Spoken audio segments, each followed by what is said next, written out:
Welcome back to Dynasty Football Live. Today, we're coming back at you with our second and third round of our Dynasty Football Draft. This is going to be a 12-team single QB draft. We already recorded our first one for you guys to enjoy. Hopefully, you enjoyed that first round mock. Hopefully, that takes you over the top in your Dynasty Football drafts.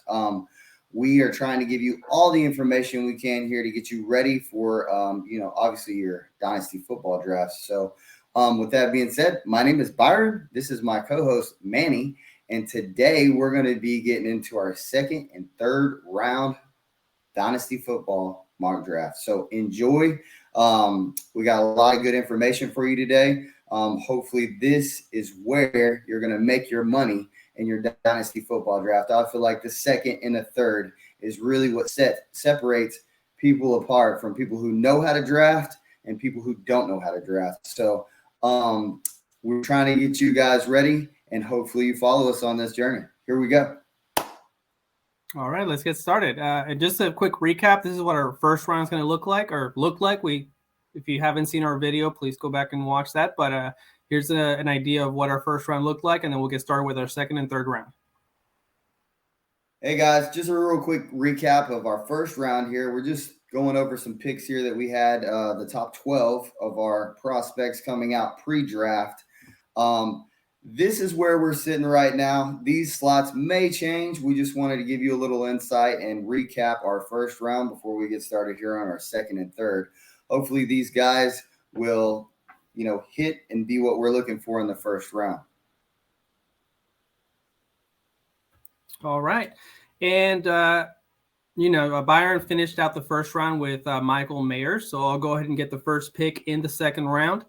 And let's go get started. This was kind of this second round, and like Byron said, in third round, it's going to be, we're going to see kind of the guys that are not necessarily like the top tier guys, but they can definitely become top tier, in the NFL, especially just like in the real draft. The first round guys are supposed to be the elite guys, and the second round, third round, obviously they're, either red flags or situations here and there where they're not graded out as high as they could be. But the second round is in the third round is where you get your gems. So with the second round, or the first pick in the first round, or the second round rather, I'm going to get Dalton Kincaid. He's an extremely fluid athlete, impressive catch radius. Very, very, I think he's very fast, very consistent with his performance. The only issue, the only issue other than with most tight ends in this draft class, except, a few, is their liability with the blocking. But I think Dalton Kincaid is going to be a good tight end in the NFL, and I think he may actually go in the first round. So depending on landing spot, this would be where I would pick him right now. Perfect. I like that pick. Really like Dalton Kincaid a lot. Like I said, here at the 2-1, I feel like, you got to roll the dice if you're tight end needy. This guy could be everything and anything that you want in a Dynasty Football tight end. For me, man, I'm going to go ahead and move on to the 2-2 here. I really, really, really like Devin Achane at this spot. He's 5'9", 185, has great vision, incredible burst. Reminds me of maybe a better Darren Sproles. That's my comparison for him. But this guy's speed is off the charts. The fastest, if not one of the fastest running backs I've seen come out in a while.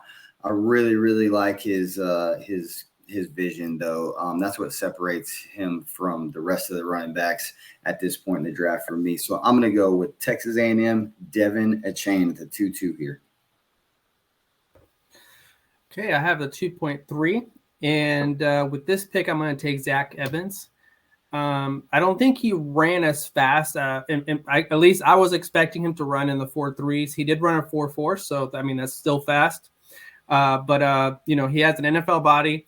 He was basically 1A to 1B, coming out of high school. If you could, when Bijan and him were coming out of high school, to basically kind of like different flavors, but they were both sort of the top running backs coming out of high school. The only issue here is that even though he has limited production, when he did get the carries, he did make plays, but he wasn't really a workhorse in college. And even when he moved to from TCU to Ole Miss, where he was expected to take over, he really didn't take over. And a true freshman sort of beat him out, even though they kind of split carries. So obviously, workhorse production would be a weakness or an issue, as well as fumbling. But I really like Zach Evans' body of work and just the way he plays. So that's my 2.3. Awesome. Like Zach Evans, man. Ole Miss, they've cut some pretty good pros lately. So I'm liking Zach Evans at this spot. I think it's pretty good value for the 2-3 here. I'm going to go to the 2-4, and I'm going to have to go back to the wide receivers here. And this guy's kind of fell down a little bit. He has 4.4 speed. He's on the smaller spectrum of the wide receivers. He's 5'10", 175. He's going to project as a slot wide receiver in the NFL. He does, however, have great hands. I see him as my pro comparison to him would be like a second-hand Rondale Moore.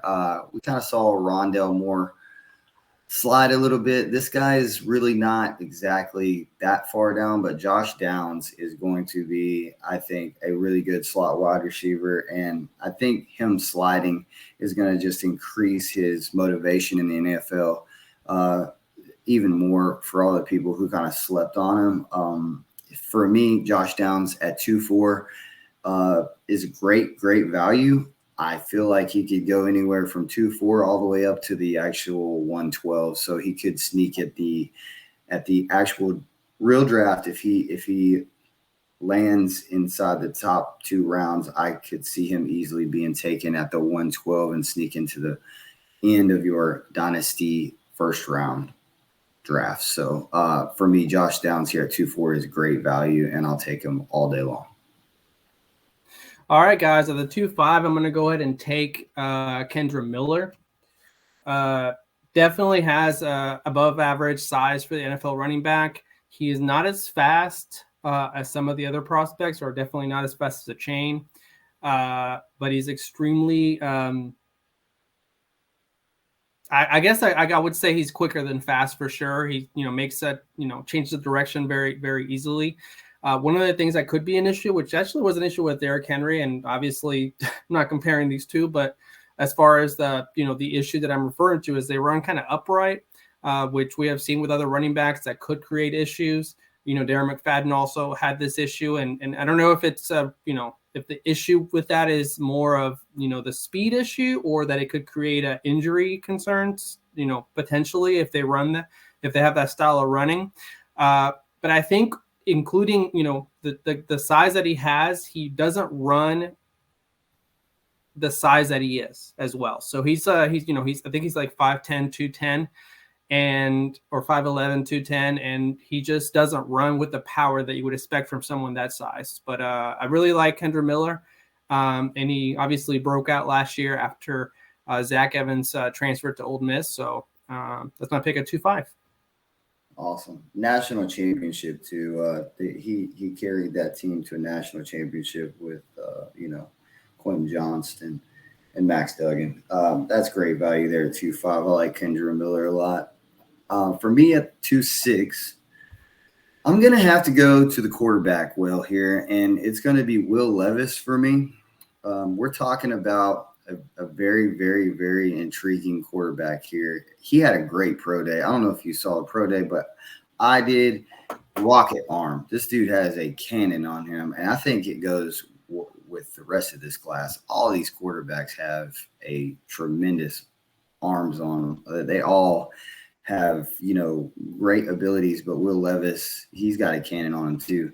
For me, 6'3", 233 here. He's big, strong quarterback.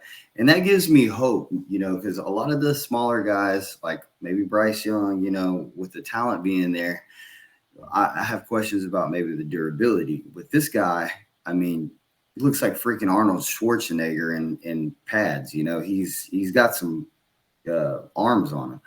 So I feel great about his durability if he does get in there. My pro comp to him would be a stronger Carson Wentz. That's who this guy reminds me of. Maybe not as big of a prospect as Carson was coming out, but Will Levis, like him here, like the value that you're getting. When it comes to quarterbacks, a lot of times quarterbacks tend to slide if they're not in the top 3, top 4. This one slides to the middle of the second for me. I'm not going to wait any longer. I'm going to pull the trigger if I'm quarterback needy here and get my guy Will Levis. So I like him here. Good pick. At the 2.7, I'm going to go back to the tight end position. And I have here Sam Laporta. All I have to say is George Kittle. I think he compares very well to him. Obviously, they both went to Iowa, but he ran a 4.5.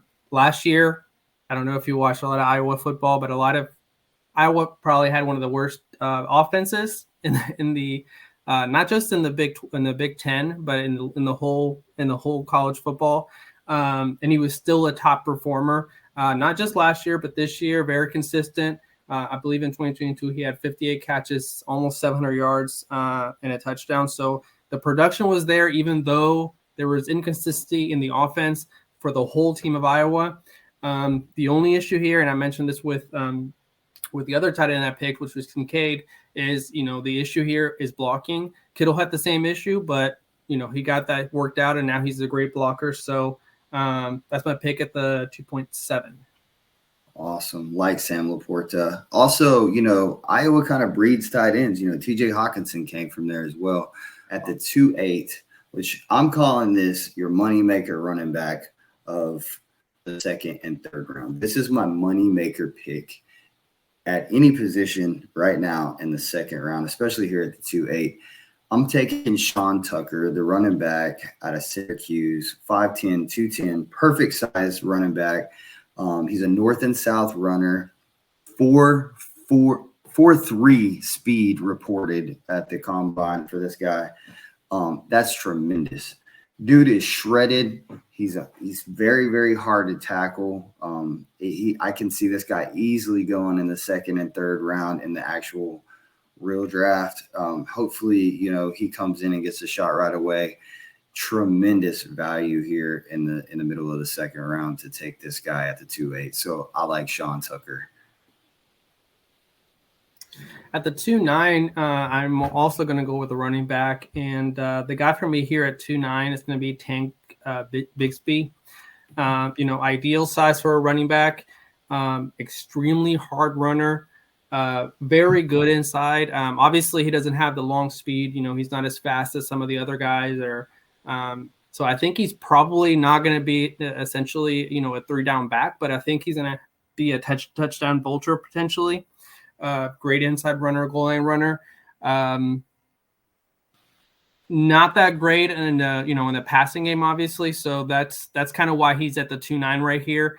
Obviously, this is some things that he can improve upon, but there's just a lot of I don't want to call them red flags, just a lot of things he needs to work on to be able to get over some of the things that he's struggling with at this time. But that's my pick at 2.9. All right. Yeah. Tank Bigsby, he was a pretty big prospect. I like him. In this draft, he's fell the furthest out of any running back that, when you did your way too early mock drafts, I think Tank Bigsby has fallen way out. At one point, you were talking about a first-round running back, not so much anymore. So good value, though, 2.9. He could come back and regain that value depending on his landing spot. So 210 here. Another great value at running back for me. This guy is from a smaller school, University of Alabama, Birmingham. I like Dwayne McBride at the 210 here. Also 5'10", 210.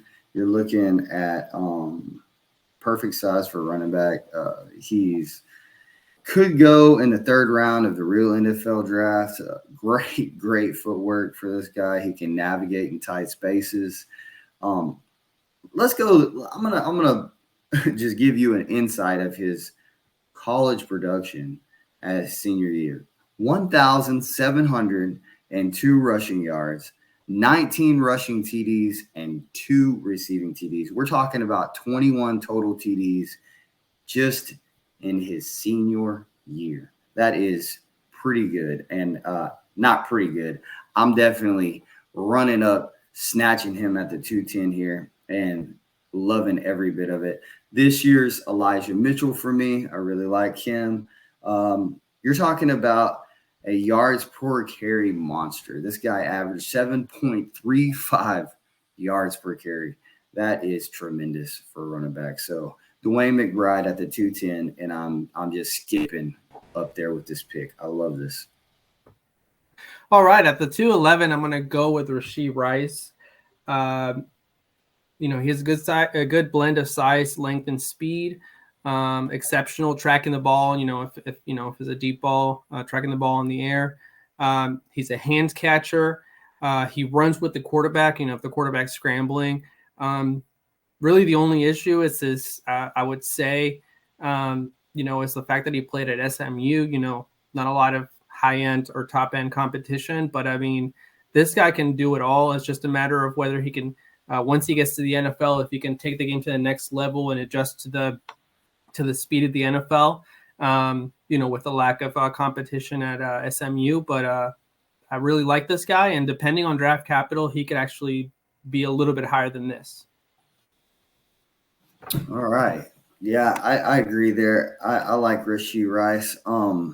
At the 212, I'm going to go with a smaller wide receiver, but big things come in small packages. This guy is fast. Nathaniel Dell here out of University of Houston is my pick. I really, really, really like him. Not so big, though. He's 5'8", 165. Kind of scares me. Dude's going to need to bulk up if he wants to take, hits from some of these safeties and linebackers in the NFL. He's a roll of the dice guy for me. I mean, he's a very, very big vertical threat. He can take the top off the defense in the slot. You're looking at a joystick type player, really kind of reminds me of, a smaller, way smaller Amon-Ra St. Brown. I like him here at the 212 to end our second round of our Dynasty mock draft. So Nathaniel Dell, we're gonna take you before anybody can in the third round. So that's going to end our second round Dynasty mock draft. Okay. At the 3.1, this guy could also go a lot higher. It just depends on, his draft capital, but this guy has the size, the speed. The only issue with me with Marvin Mims is the fact that he needs to improve his route running. And even though he has 4.38 speed and, had a lot of long catches, I think he averaged 19.5 yards per catch in his career at Oklahoma. One of the issues is, can he use that speed efficiently as he's running routes? Because you can be as fast as you can, but if you can't, slow down and make the cuts and just use that speed to your advantage rather than, hinder you, that's kind of the issue for me. Definitely a vertical threat, can line up inside and outside. It's just a matter of whether he can kind of work on that route running and just improve there. Doesn't really affect us in fantasy football or dynasty or anything, but well, I guess it does if you're picking a defense, but he is a versatile, a very good punt returner. So with that speed as a good punt returner, maybe he not going to be as good offensively as a wide receiver 1, 2, or 3 right now, but definitely if he gets drafted by a team, you can get that punt return touchdown or kick return touchdown from him. So that's my pick at the 3.1. All right. 3-2. I am going to take another quarterback before, and I feel like this is the very, very last, the best of the crop here at quarterbacks, the top 5, the very last one. And this guy could jump up in the first round of the real NFL draft and absolutely just zoom up the boards into the early second round for me. I would not take him in front of, obviously Stroud, Bryce Young, or Anthony Richardson, but At definitely the number 4 spot, he could jump over Will Levis. This is tremendous value at 3-2 at quarterback if you need one. I'm taking Hendon Hooker from the University of Tennessee. He's 6'3", 217, perfect size for a quarterback. He could be a late first rounder, anywhere from the top 5 in the real NFL draft to middle second rounder. I don't see him falling out of the second round. There's already chatter that Seattle would love to take him. He's kind of old though, man. He's 25. That's a little bit old for a rookie for me. So I feel like at this point, the 3-2, it's kind of a good landing spot for him. You're going to hope and pray that he comes in and starts for a team within the next couple of years. So I think he will. I think he's a great quarterback prospect. He checks all the boxes. You know, he's a high end, for me, he's a high end developmental QB, tremendous passer. Senior year, put up 3,100 passing yards. That's pretty good. 27. This is where it wows me. 27 TDs to 2 interceptions. That is an amazing quarterback ratio. That's great. That's elite. I love to see huge TD numbers and very small interception numbers there. So the touchdown to interception ratio for me was off the charts for him last year, and that's why I like Hendon Hooker here. So I'm going to go run up there and grab the best of the top 5 quarterbacks in this draft. So. And not to mention for Hendon Hooker, that was 3,100 yards, 27 touchdowns, and 2 interceptions, and he didn't miss 3 games. So, yep. Ridiculous. At the 3.3, I'm going to go with the guy that's fallen. It's very similar to the situation, we saw with Tanks Bixby. At the beginning of the year, those two are probably top 3, top 4 at the position. And for me here, Sean Butte, however you want to say it, ideal size and speed. Even though he ran, he didn't perform that well at the combine or his pro day, but extremely good after the catch. We've seen what he can do. His freshman year, he kind of broke out, and we just didn't see him take that next step in his second and third year. Obviously, had injury issues. He had 2 surgeries in his right ankle. Not ideal. So there's a couple off the field issues and red flags with him. But I think he has so much talent that teams may overlook that, and he may actually go either early second to even in the first round, or in the real draft. So it's one of those things that you want to take a chance on someone that has this much talent at the next level. I think last year with George Pickens, people were questioning his character with a lot of issues off the field, kind of. And it definitely paid off. I wonder if this is going to be this similar situation to that, where he's maybe not drafted as high as people think, but he ends up being kind of one of the top receivers in his class, even though he didn't put up the numbers. Definitely, we saw a lot of great catches, and, he was able to kind of develop into one of the top options for Pickett towards the end of the season. So that's my pick at 3-3. Awesome. Yeah, Keyshawn Butte, man, this guy's he has fallen a lot here, but I like him here at 3-3. Great value there for you. All right, for me, here comes the sniper, guys. Here he comes. I'm loading up, and I'm about to pluck this one out of the sky real quick. This is probably for me, he's my 3rd ranked tight end coming off the board. I'm taking Darnell Washington out of Georgia. Played in the SEC. This guy is an absolute monster. He looks like he looks like when you remember Space Jam, the Monstars. Mm-hmm. Yeah. Well, this guy is the Monstars of tight ends for me. 6'6", 264, ran a 4.6. That's impressive to me. I'm wowed at the athleticism and the size comparison here. It's just off the charts for me, man. He can be a 6th lineman. You can line this guy up on the outside and just use him as an extra tackle in there, and just have huge lanes for your running back.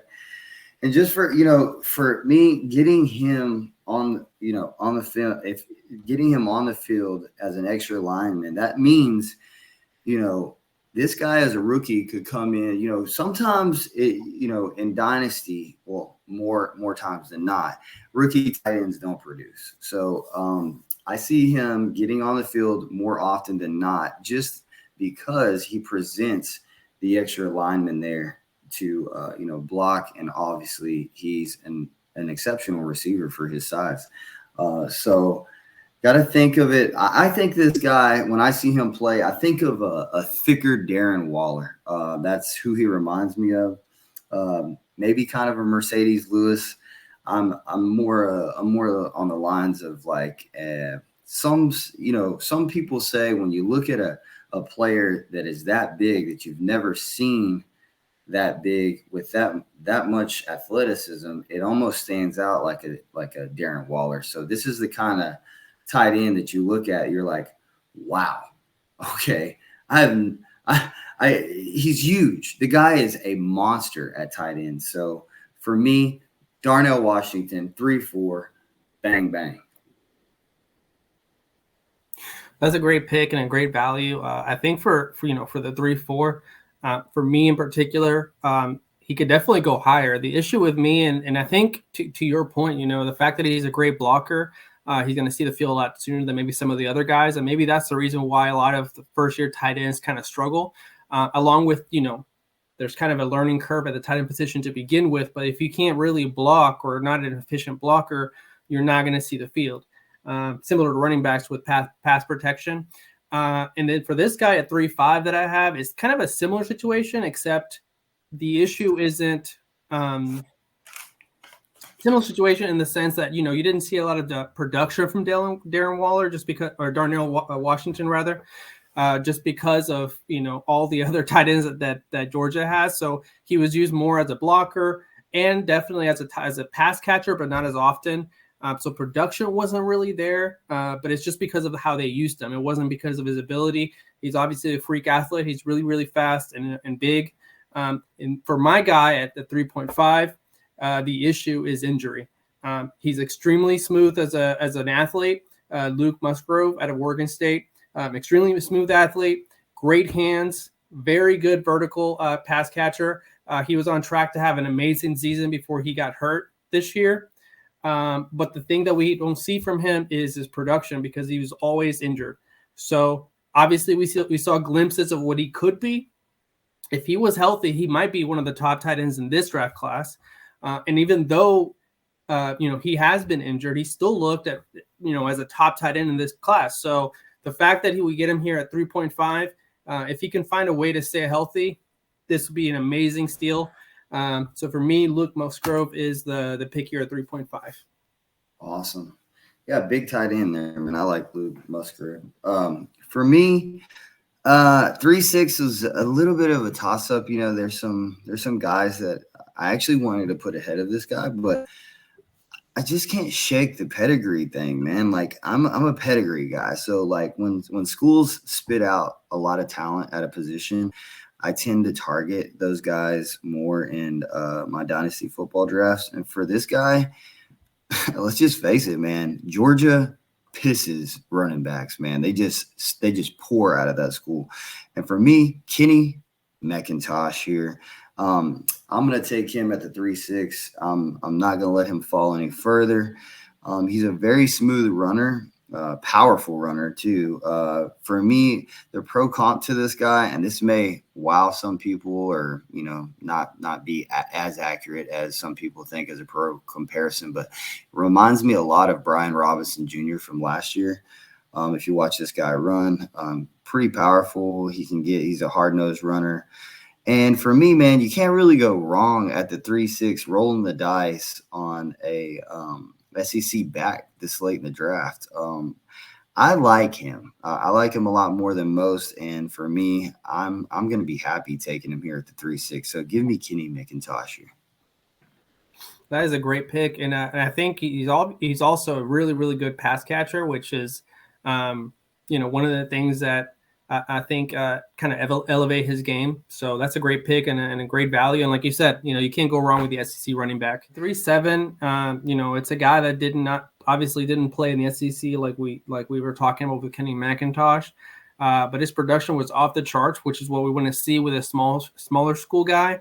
And his team just kind of came out of nowhere. It was a big surprise and finished out extremely strong, as well as this guy, Tajay Spears. I think the only thing kind of holding him back here is, there was some concern about his, a significant knee injury history that he has. But his production running the ball is undeniable. He's extremely talented. He averaged 7 yards a carry in his career at Tulane.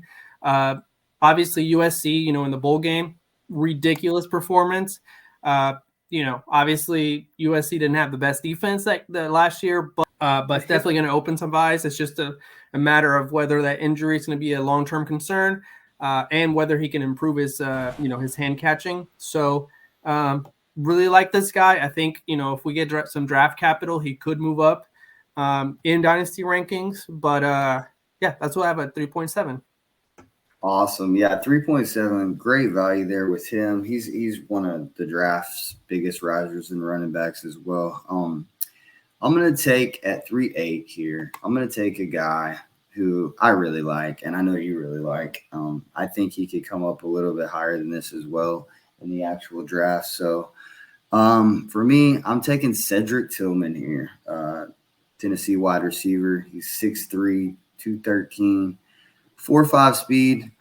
I would like to see him run, a little bit faster, but 4.5 is all right with me. Good thing about this guy, and what I see a lot about him, he makes windows for quarterbacks look like open doors. This guy can really sit in there and find and make his quarterback look really good with his route running. Also, 50-50 ball guy, man. He can go up and get the ball, snatch it from them corners. He's got great hands. The guy is just, really slept on, in my opinion. And to get him at 3.8, I'm super, super happy. He's got that Tennessee wide receiver pedigree. We saw Josh Palmer come out, really productive wide receiver this year. You also have Jalen Hyatt coming out. These two did damage there at the SEC for Tennessee. His pro comparison for me, and the way he runs, it's not so much his size, but the way he runs as a wide receiver, he reminds me of a smaller DK Metcalf. That's who this guy reminds me of when I see him play. Just the way he moves, the way he snatches the ball. He's pretty big himself, but he's not, DK Metcalf big. But we like him here at the 3.8, and that's who I'm going to take. Awesome. And I think Cedric Tillman, just like some of these guys that we're getting here in the third round, could easily move up when it gets closer to the draft. So that's a great pick and a great value. And I think people always think about Jalen Hyatt when you think about Tennessee receivers, but Tillman had a very productive career at Tennessee. Okay. So the 3.9, I'm going to take a guy, and I love taking these guys that, you can't say their name. So I'm going to give him my best shot. I seem to always do that. But I'm going to take this running back from Pittsburgh, Israel. That was the easy first name. Abanikanda. I'm butchered it, I'm pretty sure. And I like that you get these guys because I wouldn't be able to do any better. I'm pretty sure you don't draft them just because of that. But this guy, he one of the games that, and obviously it's his first game of the season, or not the first game, but one of the first games that I watched from him was earlier in the season. And as a Tennessee fan, it was kind of a scary game. Was the game against Pittsburgh, and and obviously we had one of the top run defenses in the SEC, and the fact that this guy ran all over us was extremely impressive. He had 11 games over 100 yards last year. He had 20 rushing touchdowns last year. He's extremely elusive, very, very fast. The only issue with him is, pass protection is not very consistent. Obviously, a little inconsistent finishing the runs. For a runner his size, he's he's a big running back, but he just doesn't run as strong as you would think he would run at his size. And he's just not as fluid when it comes to change of direction, which is some of the little things that kind of pushed him down the draft board for me. but the production is there.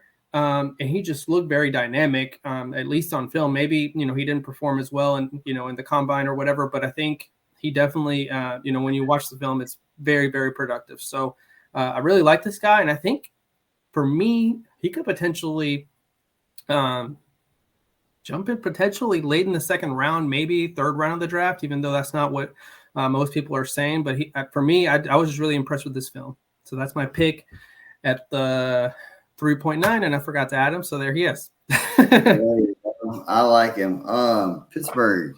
Yeah. James Conner came from there. Can't go wrong. We're gonna do a little bit of a switch up here for this guy.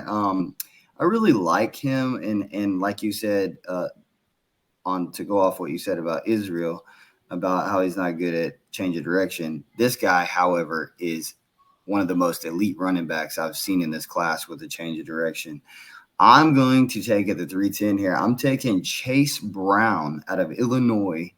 He is 5'9", 210, pretty good size for a running back. I like the size and the height there. So what I like about this guy and what I see on tape, he runs with a very low center of gravity. His cutting and footwork ability is elite. Just puts him in the dirt and goes, man. This guy, really, really, really amazing footwork. As a senior, put up 1,632 rushing yards and 10 TDs. Again, you're getting a lot of production and a lot of upside here at the 310 when you go take a Chase Brown this late in the third round. For me, it's an absolute steal. His pro comparison for me is a poor man's DeAndre Swift. So that's who I am snatching there at the 310. Nice. At the 311, I'm going to go with a guy, and to be honest, I was a little disappointed he transferred at University of Tennessee. I'm going to go with Eric Gray from Oklahoma. We're not going to claim him because he's the traitor. But anyways, this guy, was the best running back coming out of Tennessee, coming out of high school. He is definitely quicker than fast. But has the ability to get, chunk runs, if they're available. Very good, route runner with soft hands. The only issue here is obviously his long speed. He's not going to break a lot of home run plays. And even though he is willing to step into, blitzers, he's very inconsistent with the pass blocking, which is something you see out of rookie running backs. But the fact that he's willing blocker, just not quite there yet, with consistency there, is really a good sign. He could be, he's on the smaller side, but I think he has the ability to be a 3-down back potentially, especially with his pass catching. I don't know if he'll get a chance to be, a workhorse, but I think he'll, depending on the situation, he could be a very good pick and a sneaky running back pick right here at the 311. Yeah, Eric Gray. At one point, they were talking about this guy could end up, being one of the top 3, top 4 running backs. I remember last year when they were coming out with their early mock drafts, Eric Gray was one of the guys that everyone was talking about. Sorry he left Tennessee. A lot of people end up deserting that school for some odd reason. I don't know why. Tennessee is a great school. We're playing in the SEC. I feel like Oklahoma also is one of the schools you could talk about when we talk about running back. They just piss running backs over there. So, again, great value here with Eric Gray before we end our third round of our Dynasty mock draft. I get the luxury of taking the very last pick in the third round here, and I'm going to go to my school, University of Texas, and Bijan Robinson's backup. I'm taking Roschon Johnson here. Big Roschon. We're gonna go 6 foot, 220 power back. I'm taking him right here. Like what I saw. Surprisingly, a lot of people say Roschon Johnson looks slow, but guess what? He ran in his 40 time. I'm just wild at this, just as you are. So 4.5 40 for this guy. He's a short yardage back is what he projects in my eyes in the NFL. much like a Jamal Williams. I see him taking the goal line role for wherever he goes. Would love to see this guy get a shot, and I think here at the end of the third round, why not roll the dice on this guy? A lot of people are high on him. I am definitely one of them. I saw him do great things at Texas. Roschon Johnson to end our 2023 Dynasty pre-draft Dynasty mock draft. So I'm excited here. So there you have it. Hope you guys follow this. These things will change as we move along here, but as of right now, pre-draft, this is where these guys sit in our eyes. No, that is a great pick at the 3.12. If he had gone to any other school, or if he was at any other school, could have been a starter. Unfortunately, he had Bijan in front of him, so he didn't get a lot of opportunities. But when he did, like you said, he made plays. So it's very intriguing pick here, just because of he didn't get a lot of chances, but he made the most of the chances he did get. Sometimes the second guy. Obviously, I'm not saying Bijan's going to be a bust, but a lot of times the second guy, less thread on the tires, and maybe he'll surprise us and be one of the top running backs in this class. We'll see.